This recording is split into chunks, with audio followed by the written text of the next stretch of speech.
mga lot, meron tayong ginawa dito, candy tone green. Ayan yung candy tone green natin. So makikita nyo makintab siya, no?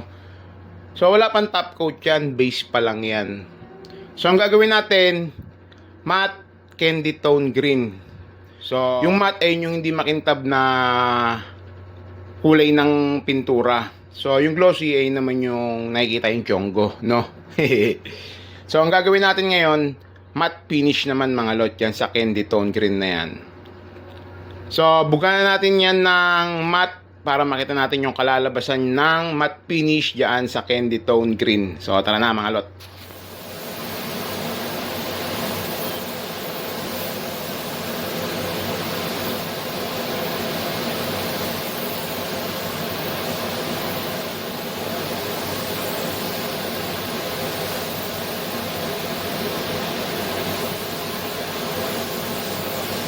O ito na mga lot, tapos na natin yung candy tone green na ginawa nating matte finish.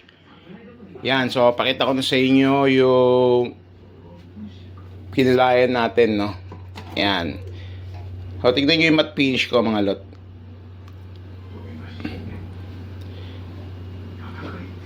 Nakita nyo yung matte finish ko, parang sticker yan sa personal.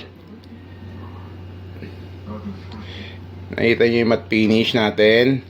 Nakita nyo yung matte finish ko mga lot. Yan.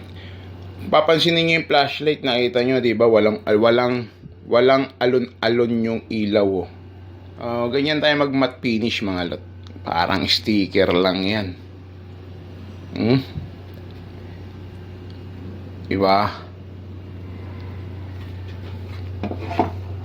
Tapos ito pa yung ibang parts nya. So, yung ibang kahan yan mga lot, ginawa ko din matte.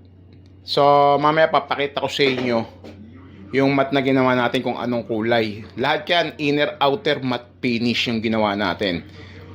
So, ito, pakita ko na sa inyo mga lot. So, ayun mga lot, ito na yung finished product ng ginawa natin na candy tone green na matte finish. Tapos, ito yung tinerno nung customer. Ayan, matte brown naman. Matte din yan, puro matte yan. Tapos yung inner, yan. Tignan nyo naman yung matte finish natin. Kala mo sticker lang, di ba? Kala mo sticker lang yan mga lot. So, ayan yung combination na ginawa ng customer dun sa unit nya.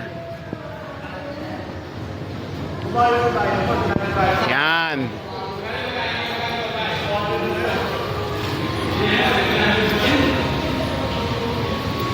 So, interview natin yung may-ari, syempre. Nandito na yung may-ari, pipick upin niya na tong unit niya. Yon, lot. Kamusta? Solid, sobrang solid. Solid ba? Yung paghihintay. Thank you, sobrang solid yun. Sa mga magpagawa na kayo kasi pipila kayo dito sa susunod na mga araw. Tawa. Taga saan ka, lot? Mandaluyong lot. Mandaluyong. Ngayon, pinick up niya ngayon. Kaso nga lang, pag pick up niya ngayon, umuulan. Ayan, kaya mabibinyagan yung bagong pintura niyang motor ng ulan tsaka ng putik. Lot, baka may gusto kang shoutout. Wala, shoutout sa sarili ko. Ayun. Maraming salamat, lot, ah. Thank you, solid. So, ayan na yung unit niya mga lot.